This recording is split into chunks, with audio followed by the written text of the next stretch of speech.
হরে কৃষ্ণ কৃষ্ণ কৃষ্ণ হরে হরে, হরে রাম রাম রাম হরে হরে। আমি পড়ছি শ্রী ভগবদ গীতা যথাযথ ষোড়শ অধ্যায় দৈব সম্পদ বিভাগ যোগ শ্লোক নাম্বার 13 থেকে শুরু। ইদয়মম আদ্বয়ময়ম লব্ধমৈবম প্রশস্ত মনোরথয়ম ইদময়োস্তিয়া ইদমপি মে ভবিষ্যতি উন্নয়ম ধনয়ম আশ্রয়ময়ম তদয় সত্য হনিশায়ম চ অপরাণয়মপি ঈশ্বরয়হমহং ভোগী সিদ্ধায়ম যহম বলবানয়ম সুখী আচ্ছয়ম অতি জগবান অম্বিয়ম কয়ম স্থিতায় অন্যায় সদৃশ্যায়ময়া যথায় দাস্যমেম মে নিশ্চয়তি অজ্ঞানায় বিমোহিতায় অনেক বহায়ম চিত্ত বিভ্রান্ত মোহয় জাল সমাবৃত্তায়ম প্রসাদ্দায়ম কাম ভোগেশ্বয়ম পতন্তিরম নরকয়ম অসুচয়।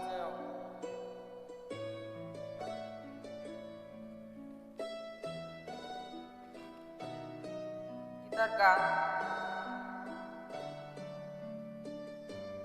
আদ্বৈয় অর্থলাভ মনোরথ সিদ্ধি পুনর্বারও ভবিষ্যতে হবে অর্থ বৃদ্ধি সে সূত্র মরিল অন্য নিশ্চয় মারিব আদি সেই ঈশ্বর ধ্বনি সে কার্য সাধিব আমি বলি সিদ্ধ আর বলবান সুখী মম সম কেহ নহে আর সম দুঃখী আমি হই জনবান আমি ধন আত্ম আমারও সমান হবে কারণ বা সাধ্য আমি সে করিব যজ্ঞ আমি দান দিব স্ত্রী সঙ্গ করিয়াই আমি আনন্দ পাইব অজ্ঞান মোহিত হয়ে কত কথা বলি মোহজাল সমাবৃত কালে বলি আসলেতে কামাসক্ত নরকের জাতি অসুচি নরকে বাস নরক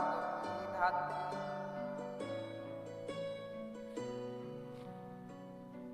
অনুবাদ। পশুর স্বভাব ব্যক্তিরা মনে করে আজ আমার দ্বারা এত লাভ হয়েছে এবং আমার পরিকল্পনা অনুসারে আরো লাভ হবে, এখন আমার এত ধন আছে এবং ভবিষ্যতে আরো ধন লাভ হবে। ওই শত্রু আমার দ্বারা নিহত হয়েছে এবং অন্য অন্য শত্রুদেরও আমি হত্যা করব। আমি ঈশ্বর, আমি মুক্তা, আমি সিদ্ধ, বলবান এবং সুখী। আমি সবচেয়ে ধনবান এবং অভিজাত, আত্মীয় স্বজন পরিবৃত্ত, আমার মতো আর কেউ নেই। আমি যজ্ঞ অনুষ্ঠান করব, দান করব এবং আনন্দ করব।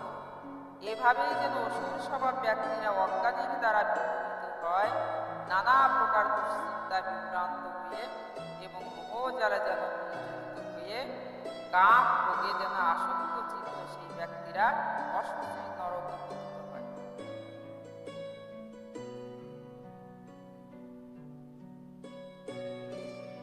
তাৎপর্য। আশ্বরিক ভাবাপন্ন মানুষদের ধন সম্পদ আহরণ করবার বাসনায় কোনো অন্ত নেই, তা অসীম। তারা কেবল চিন্তা করে কি পরিমাণ অর্থ আর এখন আছে এবং সেই অর্থে আরো বাড়ানোর জন্য নানা রকম বিনিয়োগের পরিকল্পনা। সেই উদ্দেশ্যেই সে কোনো রকম যেন পাপ কর্ম করতে তারা যেন দ্বিধা করে না এবং তাই তারা কালোবাজারি আদি অবৈধ কাজকর্মে যেন লিপ্ত হয়। তারা তাদের যেন সঞ্চিত অর্থ, গৃহ, জায়গা, জমি, পরিবার আদি সমস্ত সম্পদের দ্বারা মুক্ত হয়ে থাকে এবং তারা সর্বদাই পরিকল্পনা করে কিভাবে সেগুলি আরো উন্নতি সাধন করা যায়। তারা তাদের যেন নিজেদের শক্তি সামর্থ্যের উপরে আস্থাবান এবং তারা জানে না যে যা কিছু তারা লাভ করেছে তা সবই যেন তাদের পূর্বকৃত পুণ্য কর্মেরই ফল মাত্র। এই ধরনের সমস্ত ধন সম্পদ সঞ্চয়ের সুযোগ তারা পায়, কিন্তু তার কারণ যে তাদের পূর্বকৃত কর্ম সেই সম্বন্ধে তাদের কোনো ধারণাই নেই। তারা মনে করে যে তাদের সঞ্চিত ঐশ্বর্য তারা তাদের ব্যক্তিগত প্রচেষ্টার ফলে আহরণ করতে সক্ষম হয়েছে। আসরিক ভাবাপন্ন মানুষ তার ব্যক্তিগত প্রচেষ্টার উপর আস্থাবান। তারা কর্মফলে যেন বিশ্বাস করে না, মানুষ তার পূর্বকৃত কর্মের ফলে যেন উচ্চ বলে জন্মগ্রহণ করে, অথবা ধনবান অথবা উচ্চ শিক্ষিত হয় কিংবা রূপবান হয়। আসরিক ভাবাপন্ন মানুষ মনে করে যে সমস্ত ঘটনা চক্রে এবং তাদের ব্যক্তিগত প্রচেষ্টার ফলেই ঘটে চলেছে।